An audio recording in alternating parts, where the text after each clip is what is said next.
Welcome back to another video. Hope you guys are doing amazing. Today's going to be a quick one, quick update, quick description about, I'm going to get straight into it, how the devil takes what God makes beautiful and turns it ugly. If you think about what he's done with marriage, what he's done with the rainbow, what he's done with now humans, it's very strategic. And you must be very conscious to know what's going on, to understand where to pivot your life, what actions to take, what actions to avoid, what things to consciously know what you should be doing and what you shouldn't be doing. So, bold statement. The devil takes what God makes and turns it ugly. He takes what's beautiful and makes it ugly. He takes what's good and turns it bad. He takes what's joyful and turns it into sorrow. So what do I mean by that?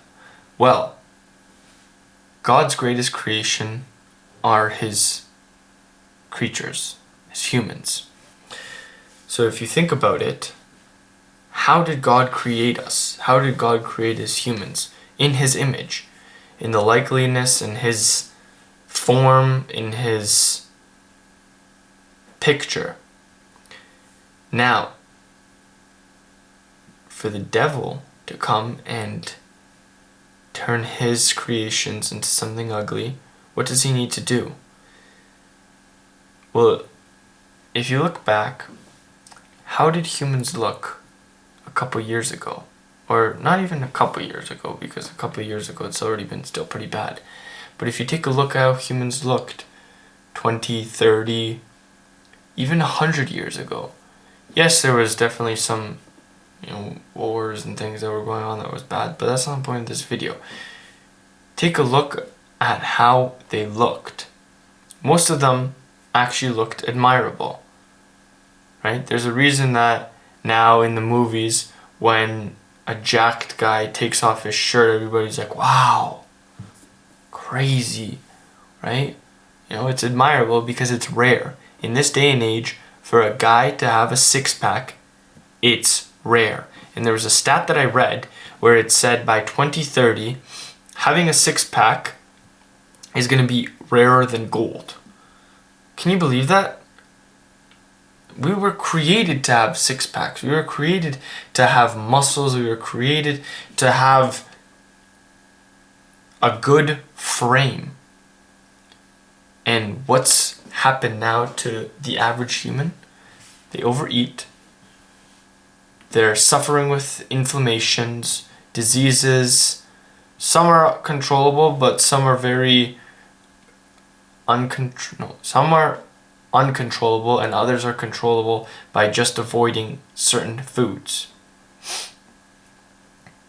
Insulin resistance, diabetes, all these things have skyrocketed, turning humans from what God has pictured and made them into to now these overgrown couch potatoes. So why is this important to address? It's important to address because you need to really think about your body as a temple. And if you think about your body as a temple, you want to respect it. You want to feed it the best fuel. You want to treat it in the best way.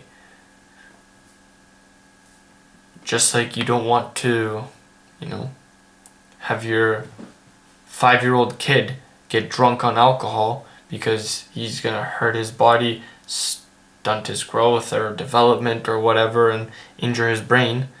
It's the same for you too. You don't need that alcohol in your life. You don't need that damage to your brain, damage to your muscles, damage to your liver, damage to your interior. If you don't have a problem with it, if you can control yourself, whatever, once a year, sure, go get that drink. But to be drinking it every day in front of a TV, come on, think about it a little bit. And then when it comes down to your food, be very conscious, be very careful of what you put into yourself, because we've been tricked and we've been manipulated into thinking certain foods are okay and certain foods are accepted, when in reality they actually hurt you more than you know. When in reality they're the cause of these diseases. They're the cause of the obesity pandemic that we're facing. They're the cause of everything, not everything, but a lot of the diseases that we are facing in today can be avoided with sticking to the food that God has asked us to eat. That food that God has provided for us, not humans. Humans want to profit. God wants to give life and love. You have to understand the difference. The things that are sold to you by food industries, like cereal, like all these other chips and sugars and candies and pops and sodas, this is all just to make as cheaply as possible and make as much money off of you, when what you were intended to eat were plants and animals. That's it. Yes, I understand it's important to enjoy once in a while, a nice piece of cake or some baked goods. Yes. But when it becomes a problem, it's just like anything else in life. It's an addiction. And what do addictions do to us? They destroy us. They destroy us from the inside out.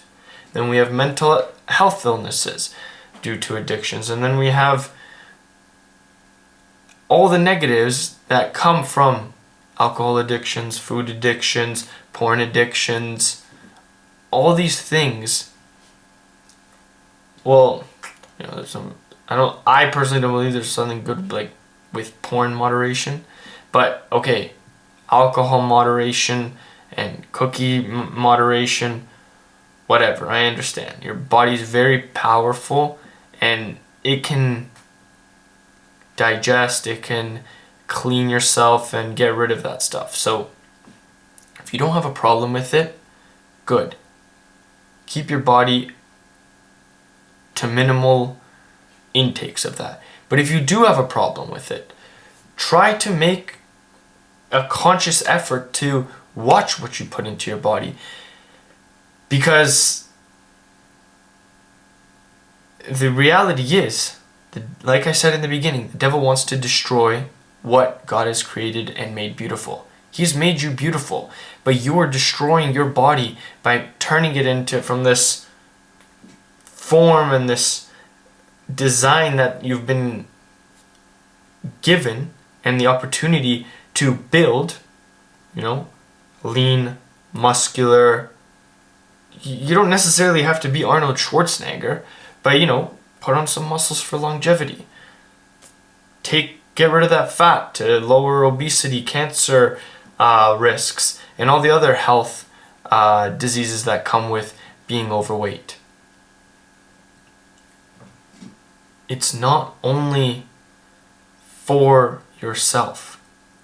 Yes, it is, but it's also it's also to show others that you respect yourself.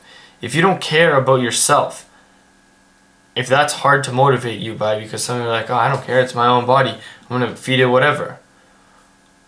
Okay, then maybe think about the way that your kids view you if you're unable to be self-motivated.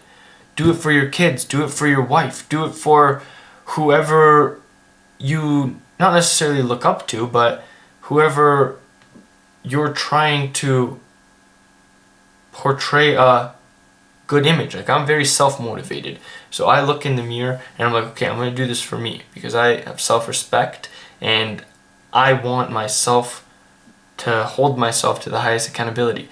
You might not have so much self-respect and self-accountability, that's why you kind of let yourself go. So if you have trouble motivating yourself for self-motivating reasons, ask yourself, okay, would I want my kid to turn out like this? If not, set the example. Be the example. If, let's say, your wife isn't overweight, fat, and you are, ask yourself, would you be more attracted to your wife? Or no, that came out wrong. Ask yourself, would you still be attracted to your wife if she was looking the way that you do? Right? That's something to think about. So, it's important to be conscious. It's important to also have moderation and, enjoy your cheat meals. But every meal is not a cheat meal. You don't need a piece of sugary sweet cookie or chips or whatever, frappuccino after every meal. You don't need sugar after every meal. You don't need some processed biscuit after every meal. Control yourself a little bit. I know this was going to be a short video, but I went on a little bit of a rant. I hope that you got the message. I hope that this inspires some change in you. Maybe you'll be a little bit more conscious of what you eat, of how much respect you have towards your body. And I'm going to leave you like I always leave you. Create more than you consume, serve others, and love everyone, including yourself and your body. Peace.